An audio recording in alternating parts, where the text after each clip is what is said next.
बेटी का।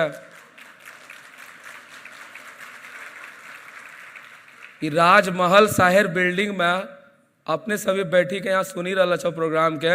ई कोनो मामूली बात छिको कि असाधारण बात छिको? एक असाधारण बात छिको। ई बिल्डिंग जितना उनके साथ छुआछूत होता था उतना हम लोगों के साथ नहीं होता है। जितना जातिवाद उनके साथ होता था हमारे साथ नहीं होता है। आज आपके बच्चा, आपका बच्चा, माँ सब आप लोगों को कहना चाहते हैं, आज आपका बेटा अगर स्कूल पढ़ने के लिए जाता है तो उसको क्लास से बाहर कोई नहीं बिठाता है। कोई शिक्षक में इतना हिम्मत नहीं है कि आपके बेटे को कह दे कि तुम बाहर में बैठ के पागल हो नया बेटी का। ई राजमहल शहर बिल्डिंग में अपने सभी बैठी के यहाँ सुनी रहा छो प्रोग्राम के। ई कोनो मामूली बात छिको कि असाधारण बात छिको?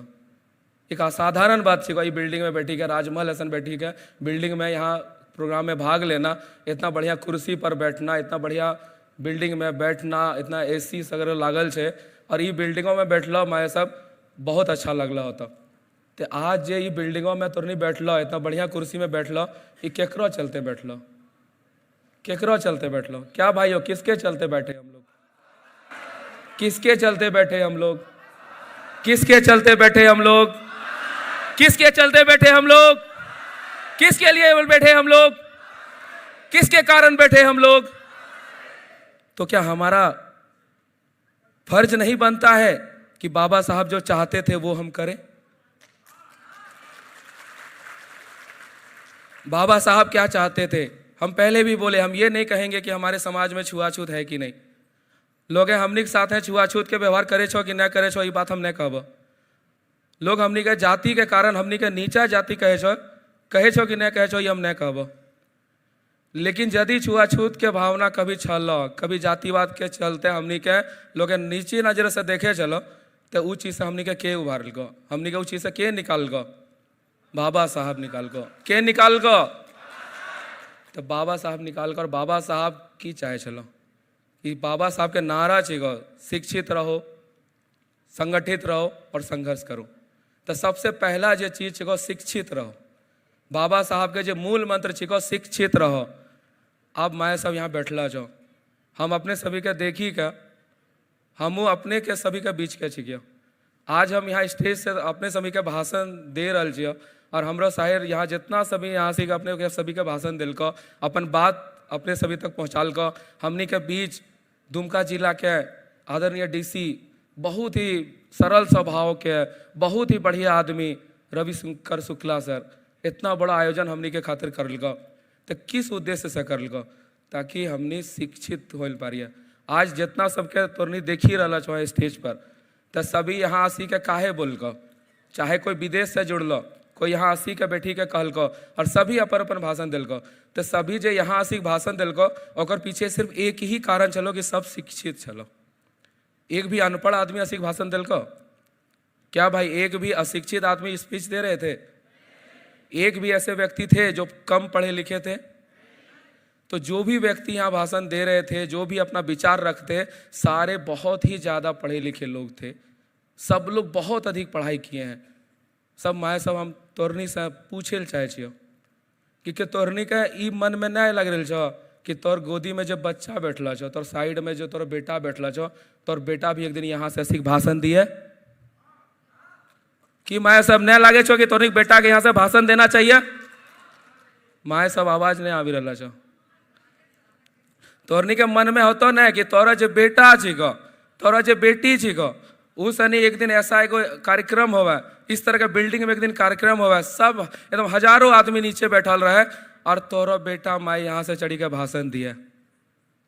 ये होना चाहिए कि नहीं होना चाहिए? तो माई ये सब कैसे होतो? ये सब तभी होतो जब तोरनी अपन बच्चा के बहुत बढ़िया से पढ़ाबो, बहुत मेहनत। माए सब हमनी के हमन समाज में हमनी बहुत पैसा अंधविश्वास में बर्बाद हो जाए। हमने बहुत पैसा हमने जहाँ तहाँ खर्चा कर दे छियो। हमने सब कुछ करे छियो। हमने काली पूजा मनाए छियो, हमने दुर्गा पूजा मनाए छियो, हमने दिवाली मनाए छियो, हमने सब कुछ करे छियो। लेकिन जब बेटा यदि न पढ़े छो, पढ़ाई छोड़ी दे छो, तो कारण पूछने पता चले छो कि पढ़ने का पैसा नहीं था, पढ़ने का खर्चा नहीं था, इसलिए पढ़ाई छोड़ दिए। मेरे भाई लोग, आप लोग बैठे हुए हैं, आप में से बहुत भाई होंगे हमारे समाज के अब भाई हैं जो अपनी पढ़ाई बीच में छोड़ देते हैं, और छोड़ने का जब कारण आपसे हम पूछेंगे तो आप कहेंगे कि पढ़ने का खर्चा नहीं था, मेरा बहुत गरीबी है, पिताजी कमा नहीं पाते हैं, माँ बीमार रहती है, इसलिए हम कमाने लगे, हम पढ़ाई छोड़ दिए। तो क्या कमाने लगिएगा, नहीं पढ़िएगा, तो क्या आपका बेटा यहाँ से भाषण दे पाएगा, इस तरह का बिल्डिंग में रह पाएगा? नहीं रह पाएगा। लेकिन यदि आप चाहते हैं कि आपका अगला पीढ़ी, माँ सब आप लोगों को बोलना चाहेंगे विशेष रूप से, यदि आप लोग चाहते हैं कि आज यदि आप मिट्टी के घर में रह रहे हैं, यदि आपका प्रधानमंत्री का घर है, प्रधानमंत्री आवास आपको मिला है, तो आप लोगों को भी दिल में जरूर लगता होगा कि मेरा बेटा एक दिन हमको बड़ा बिल्डिंग बना के दे। आप माँ सबसे हम पूछना चाहते हैं, क्या आपका बेटा जिस दिन आपको इस तरह का महल बना के घर में रखेगा, आपका दिल बड़ा होगा कि नहीं होगा? आपका सीना ऊंचा होगा कि नहीं होगा? आप लोग का सर गर्व से ऊंचा होगा कि नहीं भाइयों? जितने भी यहां पे ऐसे व्यक्ति जरूर बैठे होंगे जिनका बेटा होगा, ऐसा बाप यहां जरूर बैठा होगा हमारे समाज का, जिसका बेटा पढ़ाई कर रहा होगा या पढ़ाई करके छोड़ दिया होगा या पढ़ रहा होगा।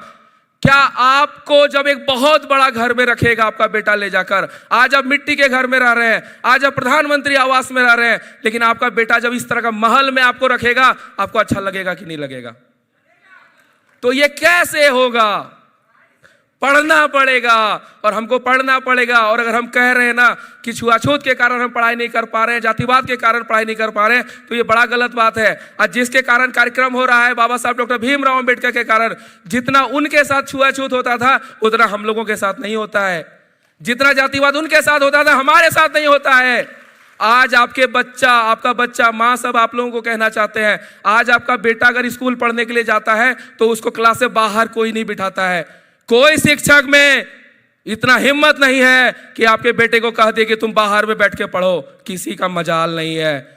लेकिन बाबा साहब डॉक्टर भीमराव अंबेडकर जी को कह दिया जाता था कि आप क्लासरूम से बाहर बैठो, उनको अलग बिठाया जाता था। आज हमसे कोई नहीं कह सकता है कि तुम इस जाति का है, तुम्हारा छुआ हुआ पानी नहीं पिएंगे, कोई नहीं। क्या कोई कह सकता है?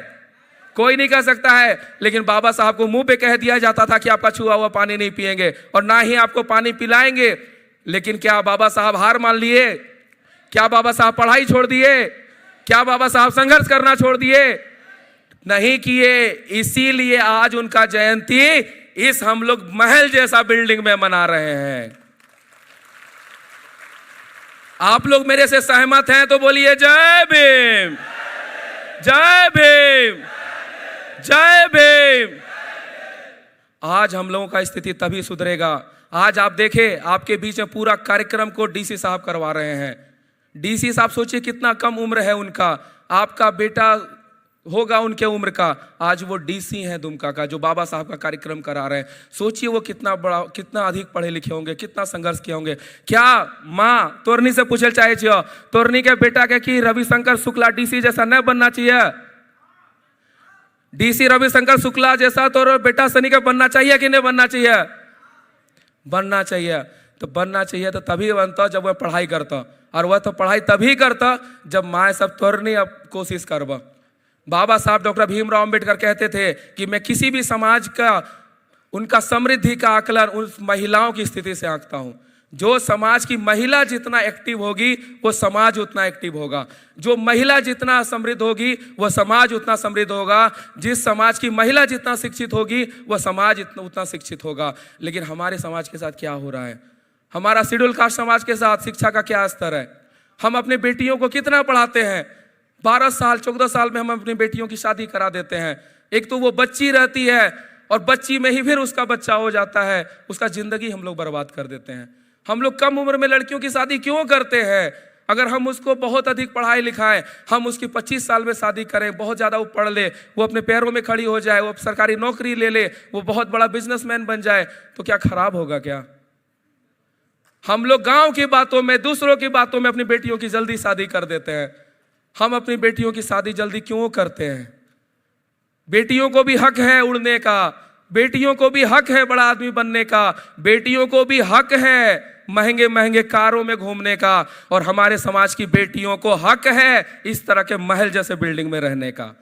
क्या बहनों है कि नहीं हक आप लोगों को? आपको हक है, लेकिन आपकी शादी 12 साल 14 साल की उम्र में करा दी जाएगी तो ये हक कहाँ चला जाएगा?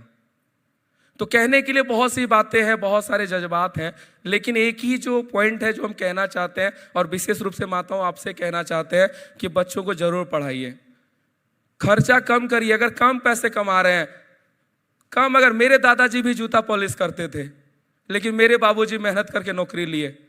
आज हम लोगों को, मेरे बाबूजी बहुत नहीं पढ़े लिखे थे, एक छोटी सी नौकरी मेरे पिताजी को मिली थी, लेकिन आज हम लोग जितना संभव हो सका, मेरे माता पिता जितना हमको सके पढ़ा लिए, अपना पेट काट के पढ़ाए, खाना नहीं खाते थे लेकिन मेरे कॉलेज का फी भरते थे।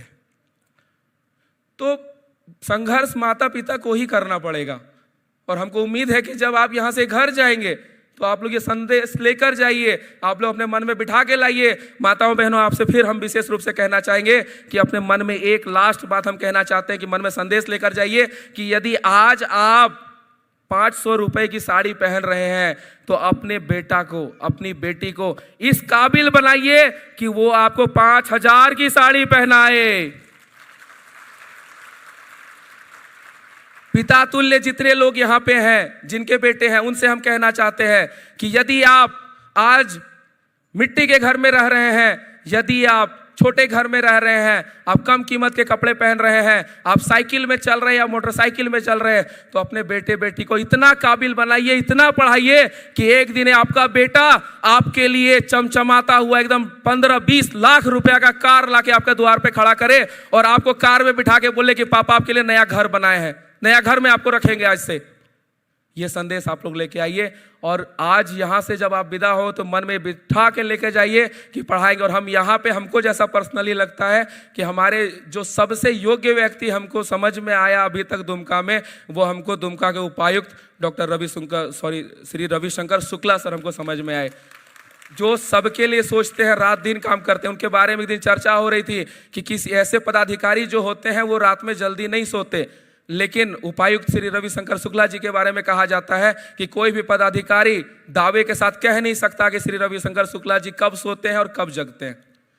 तो ये इतना मेहनत करने वाला, अपने बेटे को उनकी तरह बनाइए, उनके जैसा मेहनत करना सिखाइए। और एक दिन जब आपका बेटा IAS बनेगा, एक दिन आपका बेटा जब किसी जिले का DC बनेगा, तो आप उस दिन यकीन मानिए आप सिर्फ रोते रह जाएंगे और उस दिन वो खुशी का आंसू होगा, वो गम का आंसू नहीं होगा, वो खुशी से रोएंगे आप। आपका आंसू रुकेगा नहीं जिस दिन आपका बेटा DC बन के किसी जिला में बैठेगा। तो बहुत लंबा नहीं लेंगे, बहुत सारे वक्त है, आप लोग मेरी बातों को ध्यानपूर्वक सुने। इसके लिए आप लोगों को बहुत बहुत धन्यवाद। एक बार फिर से जय भीम।